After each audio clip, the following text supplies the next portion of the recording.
Magandang araw sa ating lahat mga kaibigan, mga kalingap. Narito na naman tayo sa ating YouTube channel at gagawa tayo ng panibagong reaction video. At dito sa reaction video natin mga kaibigan, mga kalingap, ang re-reaction natin ay si Papa Bear. Kasi nag-reaction siya doon sa sinabi doon sa sinabi ni Tikyo, mga kaibigan, mga kalingap, na nasa tamang pag-iisip daw yung mga reactor niya, mga kaibigan, mga kalingap. Ayan po ang ating tatalakayin for today. Pero bago yan, i-shoutout muna kay Kuya Bal Santos Matubang, Kalingap Rob, and Ate Edna, at sa lahat ng ating mga viewers. Gisa Bicolana, Ate B Considerate, and Ma'am Miss Ticayons, mega love shoutout po sa inyong lahat. At kay Miss Gingging Vlog 1991, shoutout po sa inyo. At sana po suportahan ninyo ang kanyang YouTube channel. So dumakot na tayo mga kaibigan, mga kalingap, sa ating pag-uusapan, kasi marami rin ang mga nagsasend sa atin ng ganon. Marami yung nagtatanong about dito sa mga sinasabi nila. Sa akin, alaman akong pakialam dyan, kasi alam ko yung aking kaisipan, alam ko kung ano ang meron ako, kasi kung ang sila ay nasa tamang pag-iisip, ay ano na nga ba at tama, mga kaibigan, mga kalingap. Kayo na lang yung mag-analyze.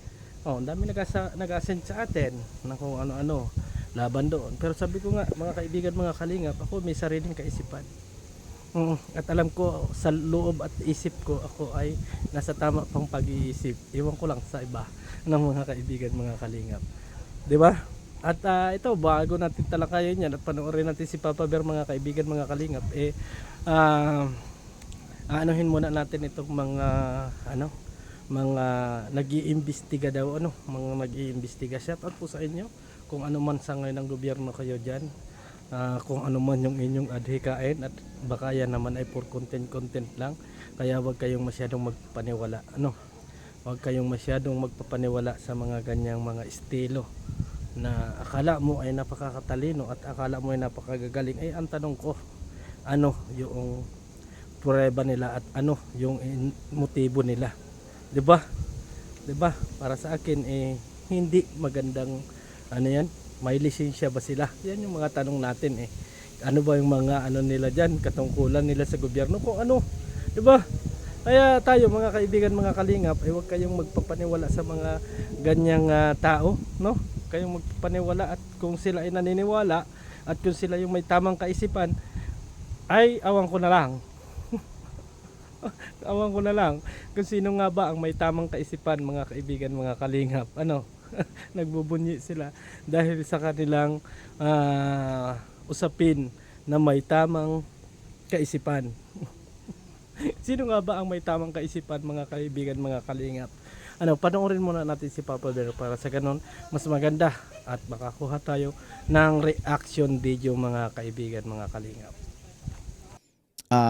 Ako daw ay galit dito kay TQ. Liliwanagin ko lang, guys, no? Wala po akong kahit na katiting na galit dito kay TQ, kasi ba't naman ako magagalit diyan? 'Di ba? Ang pagbibigay ng reaksyon at opinion sa mga dito sa social media ay hindi kapag nagbigay ka ng opinion at reaction galit ka na. Hindi po ganun 'yun. Ang bababaw ng utak ng mga niya, ng mga fans niya. Oo. Sinasabi nilang galit ako. Patunayan nyo na galit ako dyan. Ba't naman ako magagalit dyan? Nagbibigay lang po ako ng reaction sa kanya. Nagbibigay ako ng opinion sa mga sinasabi niya, katulad ngayon. So pag nagbigay ba ako ng opinion at reaction dito sa sinabi niya, galit na ako? Hindi yun sa ganun, guys. Okay? Okay, wala pa akong kahit katiting na galit po dyan kay Bianbi. Ayan, sabi ni Gwen Chana, kung wala sa matinong pag-iisip ang mga reaktor ng Kalingap, kamusta naman ang isip ni TQ? May matinong pag-iisip ba yan? Na pagtapos kang tulungan, pinabahayan, pero nagpatulpo ka. Aroy. Yun nga coming from Bianbi. Oo, coming from Bianbi, na pinapasaringan ang mga reactors ng Kalingap na wala sa matinong pag-iisip. Ito lang naman ay aking opinion at reaction, Pero advance tayo. Tingnan nyo, tingnan nyo ha. Tingnan nyo maigi, Sa mga reactors dyan na nasa matinong pag-iisip. Oh.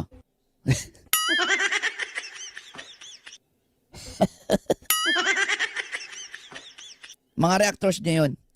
Oh, sa mga reactors niya na nasa matinong pag-iisip. So, ibig sabihin, yung mga reactors ng Kalingap, Team Kalingap, ay wala sa matinong pag-iisip, ano? Oh, kamusta naman yung pag-iisip mo po? Matino ba yung pag-iisip mo?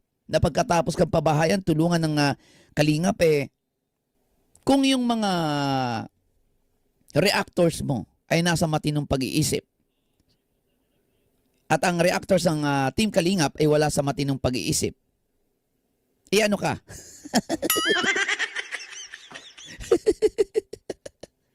Grabe, no? Di ba? Maikling salita lang yan, pero grabe. Iba yung dating. Di ba? Akala ko ba mahinhinto? Akala ko ba may mapagkumbaba to? Di ba? Yan yung pagkakakilala nyo nung time na nasa Kalingap siya. So bakit ganun? No? Bakit ganyan siya ngayon? O dahil na naman sasabihin na naman yan. Kung kayo yung nasa kalagayan ko, natitiis nyo ba yung pamilya nyo? Gaganon yan. Di ba? Sabi ni Johan Tandong, kayo guys, ano sa palagay nyo? Ano sa opinion nyo to? Sabi niya pa, baka daw pag si Lord ang kumilos, bumalik daw sa dati ilong mo, Papa Bear. Oh, talaga? Anyway, next natin yan. Sa sunod na natin na live yan, pag-uusapan yung about sa... Binanggit daw ako, kaso sabi niya, sabi nung source ko, Papa Berto Pero anyway, so ako na rin yun. Oo. Babalik yung ilong ko. At saka may nagsabi pa na ginaya ko daw yung ilong ni Bianbi. Ginaya ko daw yung ilong ni Bianbi. Saan banda? Saan banda ko ginaya yung ilong ni Bianbi? Di ba? Ginaya ko ba? Oh. Oh. Gaya ba nung ilong niya? Parang hindi naman. Di ba? Kasi ito pinaretoke ko to Di ba? Wala namang masama magparetoke. Kasi nga, si Bianbi nga, di ba, nagparetoke ng ngipin. Okay? So, ang topic muna natin ngayon is ito yung kanyang sinabi na about dito sa pagsasabi niya dito na mga reactor na nasa matinong pag-iisip, which is yung reactor niya yung shinout out niya. Ayan Sa mga reactors dyan na nasa matinong pag-iisip. Mga mahal ang pamilya nila. Di ba? So, ibig bang sabihin nun? Nagtatanong lang naman ako. Okay? Ito naman na itanong ko. Dahil sinabi mo na nasa matinong pag-iisip yung mga reactors mo, so ibig sabihin ba, yung reactors ng Team Kalingap wala sa matinong pag-iisip? Hala ka. So kasama na rin ako doon. So ibig sabihin wala ako sa matinong pag-iisip.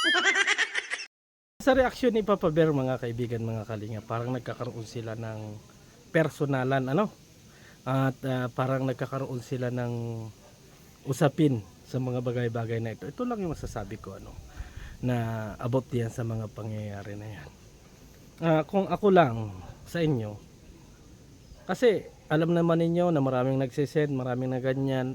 Kung sa tingin ninyo, kayo yung may mga katamang pag-iisip at kayo yung matatalino, ipakita nyo na lang. Ipakita nyo na lang sa inyong mga galaw, sa inyong mga kilos, at hindi lang sa salita yung mga sinasabi ninyo na tamang kaisipan. Yun yung aking masasabi dyan sa mga bagay na yan. Kasi kung pupunahin ninyo at kayo nanonood dyan sa mga sinasabi ninyo na may tamang kaisipan, abay i-analyze ninyo at baka yung kaisipan ninyo ay napupunta na rin sa mga ganyang bagay. Baka napupunta na rin sa mga ganyang bagay, mga kaibigan. Ang sabi ko nga, dito sa Kalingap, ito yung sasagot lang yung Kalingap kapag merong mga ganyang bagay. So kapag binanatan kayo, nireaksyonan kayo, kayo yung nagiging biktima. Kaya sabi ko nga, papaano tatahimik kung hindi tumitigil ng parinig, 'di ba? Kasi katulad niyan. Kung halimbawa mag-live sila, kung ano pa man yung live nila, ay ignore na lang yung usapin na yan, kung ano-ano. Kaso lang ang problema mga kaibigan, mga kalingap, ay talagang nantitrigger, pati yung mga viewers, nantitrigger sila, papasok sa mga live, papasok kung saan saan, at kung ano-ano ang i-comment. Eh kung dyan lang kayo naniniwala, eh diyan kayo. Dyan lang kayo. Huwag kayo dito kasi kayo pala yung may tamang kaisipan. Nakakatawa yung tamang kaisipan na yan mga kaibigan, mga kalingap. Ano? Nakakatawa lang. Pero kung lahat ng bagay at lahat ng tao ay ganyan ang kaisipan, ay lahat siguro ay wala ng tamang kaisipan. Oo, wala ng tamang kaisipan. Ako nandito ako, reactor ako ng kalingap. Pero ako, ang sabi ko nga, ako, hindi man ako sasagot sa mga ganyang ano ninyo kung wala naman kayo at hindi tayo gagawa ng kwento kung wala naman kayong ipinukwento. Eh puro kasi kayo kwento at puro kayo kwenta. Wala naman kakwenta-kwenta, 'di ba? Wala naman kakwenta-kwenta. Ang sabi ninyo, may mga tamang kaisipan. Ano ang words ng tamang kaisipan mga kaibigan, mga kalingap? Ano 'yun? Tama ba? Yung mga ganyang estilo, yung kanyang mga desisyon na sa tingin ninyo ay kababas ninyo. Ay samantalang kung kayo ay yung may tamang kaisipan at kung kayo yung matatalino at yung mga sinasabi nga ninyo dyan,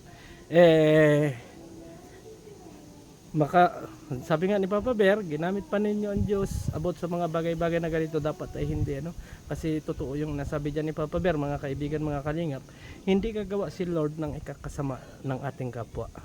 Yan ang totoo. Hindi kakasama ni Lord or hindi pag-uubaya ni Lord na meron kang gustong gawin doon sa iyong kapwa. No. Siguro ang maipayo ko lang, totally andyan na kayo. Ang dami na rin naman ninyong nasasabi.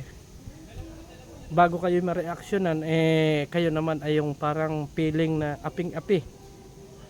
Aping-api kayo, parang inano kayo ng lahat. Pero ito lang masasabi ko. Dapat kung gusto ninyo ng katahimikan, live na lang kayo. Live na lang kayo. Live kayo sa mga ganyang bagay, live kayo dito. At wag na kayong magbanggit pa ng kung ano-ano para matigil yung gulo dito. Kaso lang, alam ko naman na ayaw din naman ninyong matigil kasi alam ko na yan yung strategy na naituro sa inyo. Kaya good luck na lang sa ating lahat mga kaibigan, mga kalingap.